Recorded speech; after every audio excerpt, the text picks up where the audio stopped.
వెలిగించి కొమ్మల్లో ఆ కోయిల పాటలు పాడాలి. చుట్టాలు పక్కాలొచ్చి కమ్మని విందులు చెయ్యాలి. చూసేటి ఊరు వాడ మనసారా దీవించాలి.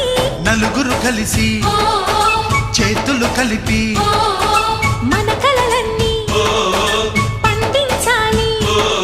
ఒక చోట పుట్టని కోడళ్ళు అయ్యారు అమ్మకే కూతుళ్ళు. త్వరలోని ముద్దుగా పుడతారు ఈ తాత పోలికల మనవళ్ళు. ఈ సంతోషాలు సరదాలే మా పండుగలు.